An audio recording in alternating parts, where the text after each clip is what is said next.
It started like most neighborhood dramas do, with a favor that wasn't asked for, a line crossed, and a sense of entitlement so massive it could cast shade on a sunny day.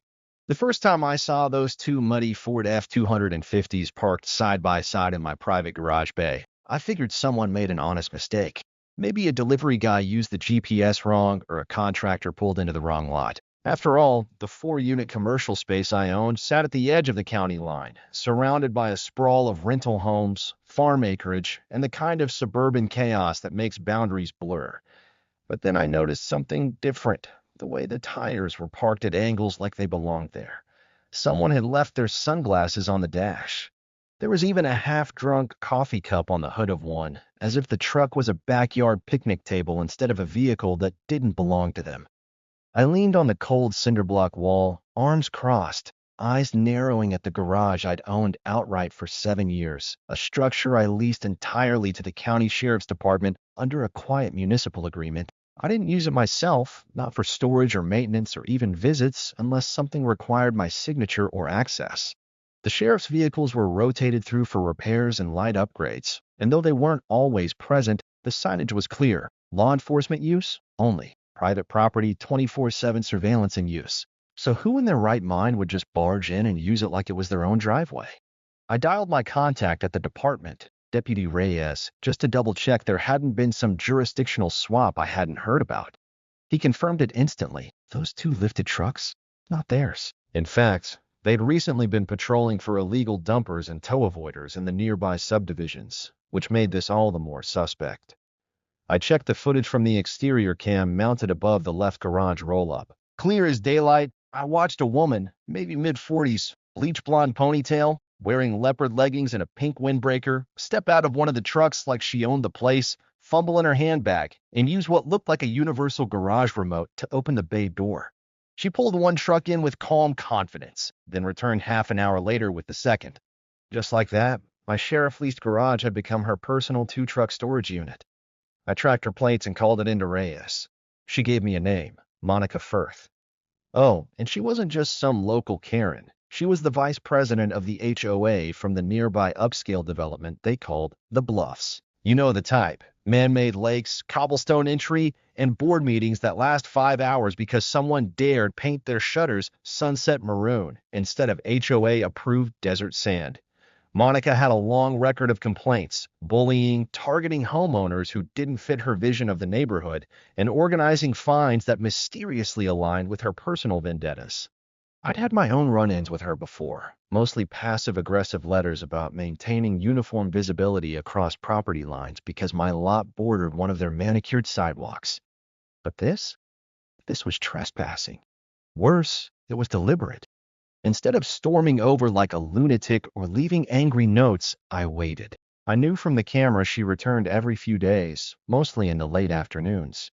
She treated the place like it was her side hustle, moving tarps around, adjusting straps in the truck bed, one time even unloading bags of what looked like potting soil and paint. It didn't take long for Reyes and I to come up with a plan. You see, I wasn't just leasing the space to the sheriff's department for storage. The contract also allowed them use for sting operations and impound overflow, which meant it was technically an extension of law enforcement jurisdiction. When Monica returned that Friday at 5:47 p.m., both garage bays snapped open automatically. She froze as 2 plainclothes deputies stepped out from inside, one holding a clipboard, the other tapping a badge on his belt. She tried to play innocent, said she'd been given permission by the property manager to store her trucks temporarily. Except the property manager was me. She hadn't even tried to call or check, just used a universal opener, likely stolen or cloned from some other keypad system. Her face turned red like boiling water, and she flipped immediately to threats. You have no idea who you're messing with. I'm on the HOA board. I can get this whole place condemned, she shouted, which made one of the deputies laugh so hard he nearly dropped his pen. They cited her for illegal entry, criminal trespassing, and use of an unauthorized access device. I didn't press charges yet, mostly because Reyes advised me to let the full picture build first. Over the next week, the trucks were towed to impound, and I initiated a formal cease and desist letter through my lawyer, just to be civil. But Monica, she wasn't done. I received two anonymous complaints filed with zoning and another with the fire marshal claiming overcapacity use of space, all nonsense obviously meant to harass me. She even tried to organize a community protest. Three ladies with strollers stood on the sidewalk in front of the garage holding signs that read abusive landlord and no private police. I snapped pictures, emailed my attorney, and waited. What Monica didn't know was that the sheriff's department had already filed for a long-term protective use clause for the space, which placed it under limited access lockdown. Any attempt to interfere, physically or administratively, would be considered obstruction. Still, her harassment continued. One morning, I found a main padlock on the side entrance had been cut clean off, bolt cutter marks still visible. I didn't need a PI to tell me who did it. This time I pressed charges. The deputies were more than happy to assist. They'd been looking for an excuse to escalate anyway. That week, Monica was served papers. But the real kicker came when we discovered that one of the trucks had been used in an unlicensed contracting job that had caused water damage to an elderly couple's home. Insurance fraud, with Monica's name all over the permits. The sheriff's office looped in the DA, and what started as a trespass case ballooned into civil liability, insurance fraud, and conspiracy to deceive municipal officials. Her HOA board membership was suspended. Her neighbors turned on her. And as for me, I took a call from the county requesting a 5-year lease extension on my garage. They loved the location, especially for low-profile patrols. I agreed, with one condition: the sheriff's department would install full perimeter surveillance and lockout controls, and if anyone without badge clearance even looked at the keypad wrong, they'd get flagged. Monica hasn't come near the property since. And those trucks? One was auctioned off. The other's still an impound. Every now and then, I drive by the development she once ruled like a queen, and I can't help but smile. Because no matter how big her HOA crown felt, she forgot one simple rule: you don't steal from the guy who holds the keys for the county. After Monica's arrest and the impoundment of both trucks, the HOA community at the Bluffs began to split down the middle. One side composed of the rule sticklers who once propped her up, the other filled with quiet residents who'd long been tired of her reign of passive-aggressive fines and targeted letters. Her name had once carried weight in committee votes and budget approvals. Now, it carried whispers of insurance fraud, trespassing, and a warrant for obstruction of a government lease. The real kicker? Her own board quietly voted her out, citing reputational damage to the association. But that didn't mean she backed down. If anything, Monica went underground. No more PTA appearances or parking lot surveillance missions. She shifted tactics, submitting anonymous tips, bombarding the zoning department with frivolous reports about unlicensed operations, and even filing bogus permit challenges tied to the garage itself. She thought if she couldn't attack me through legal means, she could bury me in red tape. The county's code enforcement knew better. They'd already flagged her address due to the previous false claims, and they even looped me in directly whenever a new file with her fingerprints appeared. But Monica didn't stop there. One evening, I got a call from Deputy Reyes while I was having dinner. He sounded concerned. "You should probably come down here," he said. Someone was caught trying to break into the garage again. Same style as before. Bolt cutters, gloves, but this time they brought a crowbar and a bag of tools. My heart sank, not out of fear but frustration. When I arrived, Reyes showed me the footage. It wasn't Monica herself this time, but a younger man, probably mid-20s, wearing a hoodie and mirrored sunglasses. Still, the pattern was obvious. Someone sent him. When questioned, the guy cracked almost immediately. Said he was offered a few $100 to pop the door and retrieve some personal items. He didn't know what was in the trucks. Just that a woman, real fancy type, yells a lot, gave him the job and told him the code used to work. Of course, it didn't. The upgraded system, installed after the first incident, required encrypted key fobs carried only by sheriff staff. Reyes had enough to open a fresh case, this time tied to criminal solicitation. The county attorney jumped in, linking Monica directly to the hire. She was arrested again, not with drama this time, but in the middle of her gardening club's wine-tasting meetup. The mugshot? Priceless. That image of her, red-cheeked and furiously scowling, went semi-viral in local community groups. Meanwhile, I kept my head down and my records airtight. The county appreciated that. One commissioner even called me personally, thanking me for maintaining control and decorum during months of idiocy. I laughed and told them I just like knowing where my trucks are. But behind the scenes, the HOA board scrambled to clean up the legal mess Monica left behind. Turns out she'd been storing materials for her personal house flipping side hustle, paints, flooring, appliances, inside other HOA properties too, disguised as community improvement stock. Some of the stuff had been left to rot in common basements or tucked behind storage units reserved for HOA maintenance. Several homes under renovation stalled entirely once her operation came to light. Insurance providers began asking questions. Lawsuits emerged. People who bought into the bluffs because it seemed secure and well managed now found their investments tangled in civil litigation and fraud investigations. Monica's name became a scar on every listing. One realtor quietly pulled me aside and said, "You've got no idea how many times I've heard, 'Is this the HOA where that garage lady got arrested?'" I knew. And as poetic justice would have it, the very garage Monica had used without permission, the one she treated like a dump and go, was now the county's preferred tactical vehicle bay. It even got a new coat of paint and internal insulation upgrades, all covered by county funds. I got a minor tax write-off for the lease, plus the quiet satisfaction of knowing that no one without a badge would ever touch that door again. But my favorite moment? It came about 3 months after Monica's final arrest.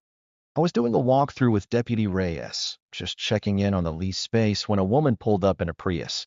She was older, wearing oversized sunglasses and holding a manila folder. At first, I thought it was another zoning inspector, until I saw the name tag State Real Estate Regulatory Commission. She introduced herself and explained that they were following up on Monica's expired licenses, specifically her history of false permitting and fraudulent house flip documentation. Apparently, she'd been forging signatures on multiple loan agreements, and the trucks she parked in my garage had equipment linked to at least 3 illegal job sites. The county now considered the garage an evidence chain location, meaning it wasn't just protected under standard lease law, it was a secure property under federal cooperation with local authorities. Any attempt to interfere with it would trigger state penalties. I almost laughed. The very space Monica once saw as her free parking spot was now legally firewalled from her entire world. Later that week, I drove by the bluffs. Monica's old house sat dark and unoccupied. A notice stapled to the door read, "Property in default, pending foreclosure review." Neighbors glanced over at me as I slowed down. One even gave a subtle thumbs up. They weren't sorry to see her go. In the months that followed, the new HOA board took a softer approach, reaching out to neighboring property owners, myself included, to rebuild trust. I appreciated it, but I kept my distance. Once burned, twice cautious. I had no interest in partnering with an HOA again. But I did attend one of their new open forum nights, just out of curiosity. When the new president took the mic and said, "We're trying to build a community, not rule one," I felt a small flicker of hope for their future. As for me, I doubled down on the garage's lease. I worked with the sheriff's department to expand it by another 2,000 square feet, adding a secured lot behind the main bay for evidence vehicles. It made my contract even more valuable and completely untouchable by nosy suburban tyrants.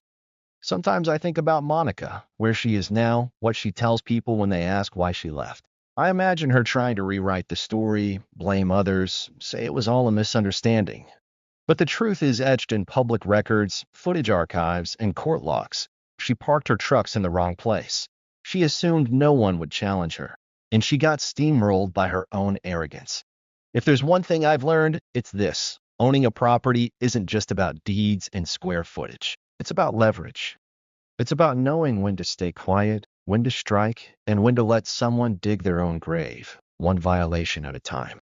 Monica built herself a nice big one.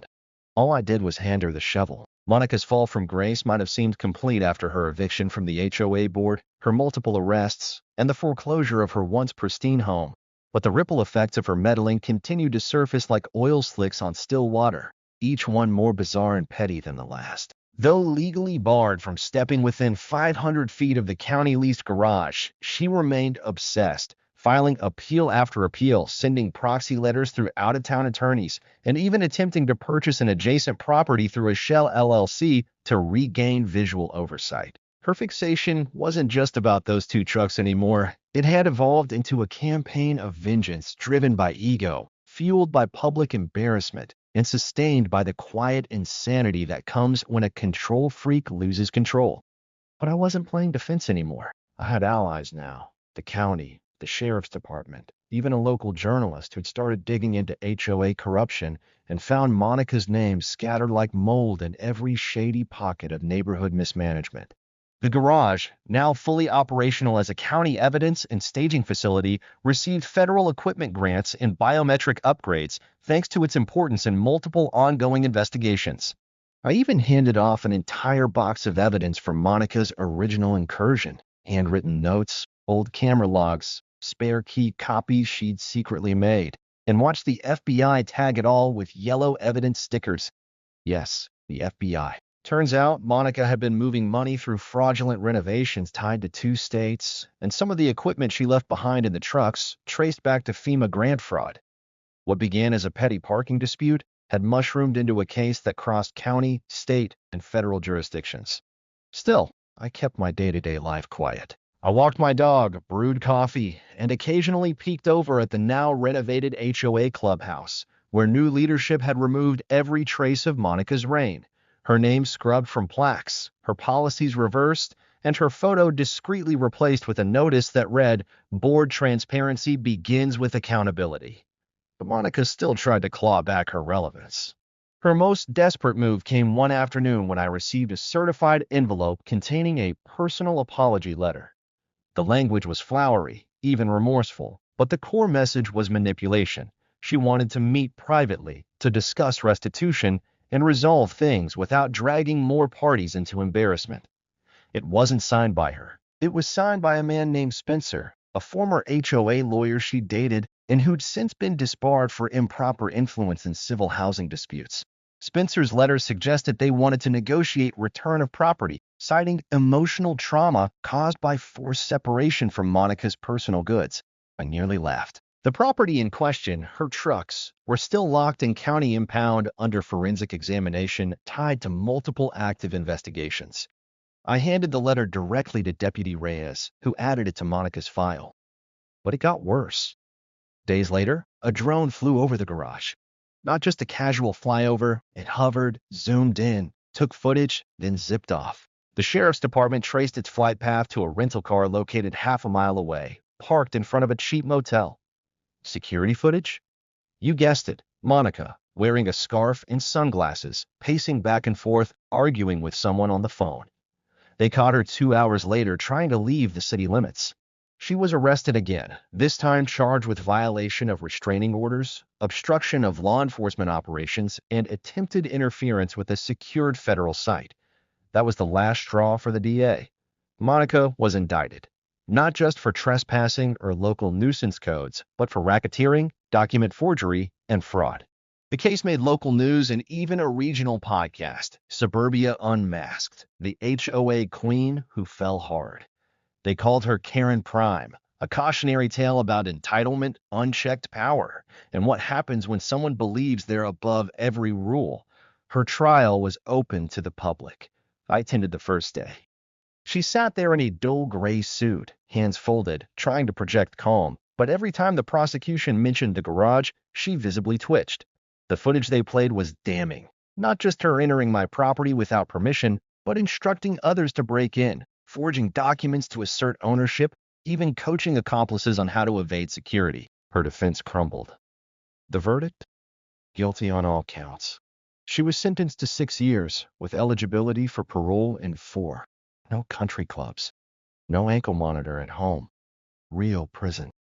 Meanwhile, I received a formal commendation from the county board and the sheriff's office for cooperative civic responsibility in support of law enforcement operations.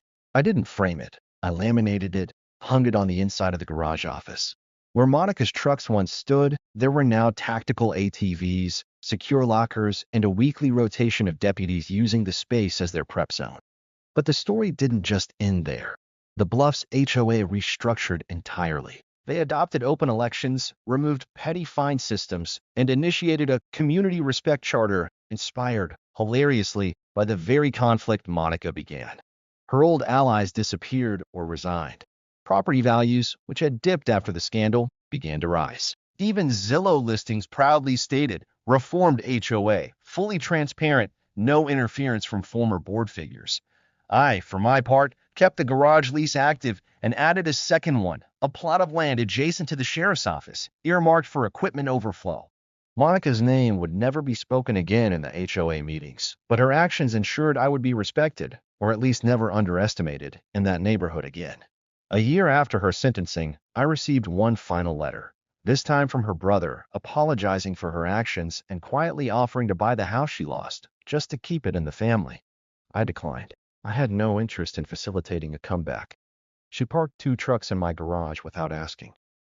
I made sure she'd never park anything, anywhere, again. By the time the sheriff's department got their hands fully on the situation, everything had unraveled into a chaotic mess far beyond anything Karen could control. Yet somehow, she still strutted around like she was queen of a castle that had already burned to the ground. When I came back from my job site the morning after the court order had been executed, I found one of her illegally parked trucks chained to a county tow rig, the other completely gutted by a team in tactical gear, who were photographing every square inch like it was part of a high-level narcotics bust, which, as I found out shortly thereafter, wasn't just for show. Sheriff Buckley waved me over and handed me a sealed file folder labeled Evidence Catalog, and inside was a manifest of everything the sheriff's forensic team had pulled out of her guest's vehicle: cash bundles, a suspiciously unregistered Glock, expired military IDs, and a full duffel bag of what looked to be rebagged pharmaceuticals, none of which belonged to her or were traceable to any legitimate pharmacy. I blinked at him, trying to process the scale of what I was looking at, and he just nodded grimly, telling me that I'd apparently stumbled into the middle of an active DEA case that Karen had unwittingly made part of my property dispute. I wanted to be angry, wanted to shout, but I was too stunned to do anything but nod. The irony of the entire situation was now almost cartoonish. Karen's arrogance, her willful ignorance of both boundaries and laws, had not only cost her the favor of the neighborhood, her spotless community rep, and her personal assets, but had now drawn the attention of federal law enforcement, all because she couldn't be bothered to ask permission or read a lease. I watched as they pulled her out of her own house in cuffs later that afternoon, not in some dramatic midnight raid, but during broad daylight, in full view of the entire HOA board she once led with an iron fist.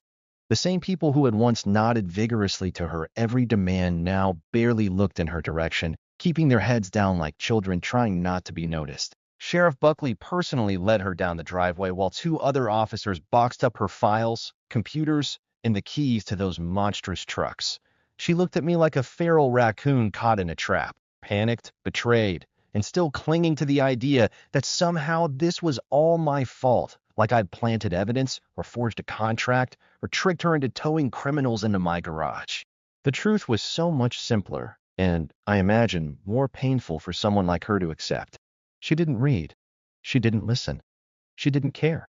She thought rules were for other people, and that made her blind to the wall she was speeding toward. As her feet hit the gravel and the cameras started flashing, yes, local media had picked it up by now, tipped off by a neighbor I strongly suspect was Mrs. Gilmore, the HOA treasurer turned whistleblower. Karen did something I didn't expect. She turned to me, lip trembling, and said through gritted teeth, "This isn't over. You'll regret humiliating me like this." It would have been a threatening statement if it weren't for the fact that she was being actively loaded into the back of a cruiser under multiple felony charges. I just smiled and said, "Tell it to your new roommates." With her departure, the tone in the neighborhood shifted like a thunderstorm lifting. Homeowners came out of the woodwork, some sheepishly admitting they'd been too afraid to speak up while she ran things, others thanking me outright for finally standing up to her. One couple even brought me a bottle of whiskey with a bow on it, saying they were glad to see someone finally knock the HOA down a peg. I told them the real thanks went to the sheriff's department and quietly transferred the whiskey to my cabinet. As the weeks passed, her trucks were auctioned, her property liened, and her HOA president title permanently stripped. Her name, once emblazoned on every memo and board update, was replaced by a modest notice: acting board chair pending election. The funny thing was, I didn't even have to take over the HOA. I had no interest in it. But the fact that the sheriff's office had now established a permanent substation presence on the block, thanks to my lease extension and a generous county grant, meant that nobody was going to park so much as a scooter on my lot without triple-checking the law. Karen's name came up now and then in gossip circles, mostly whispered with disbelief. Apparently, she was facing charges ranging from illegal subletting to knowingly harboring fugitives to insurance fraud, all because of the tangled web of lies that surrounded her business partner, who, it turned out, wasn't even legally in the country. That partner vanished the night of the bust, left the state, maybe even the country, before the feds could get a hold of him. But Karen wasn't so lucky. Her legal team tried everything: appeals, motions, even the classic emotional distress defense, but nothing stuck. She had walked into a legal and logistical bear trap of her own making, and all I had done was hold the door open. The HOA, perhaps in a last desperate attempt to reclaim some dignity, sent me a written apology signed by the interim board and offered to cover any legal fees I had incurred during the ordeal. I didn't need the money, but I framed the letter anyway. It hung in my garage, right above where her second truck had been. The story circulated on social media, eventually getting picked up by one of those YouTube channels that covered entitled people caught on camera. And for a brief moment, I became something of a local legend. People would drive by my place just to look at the now vacant property where Karen used to live, or to get a glimpse of the sheriff's substation that now stood where she once parked like she owned the world. I didn't ask for any of this. All I ever wanted was to be left alone, to have my boundaries respected, to enjoy the space I leased in peace, and to not have random trucks show up filled with what amounted to a federal case file. But when you mess with someone's property, someone's livelihood, you better hope they're not leasing it to the same people trained to enforce the law. Karen didn't know, didn't ask, and didn't think twice. Now, sitting in a federal holding cell somewhere far from here, I wonder if she finally understands what it means to take without asking. Because the moment she parked in that garage, she didn't just borrow space. She borrowed a fight she was never prepared to finish. And as far as I'm concerned, she already lost.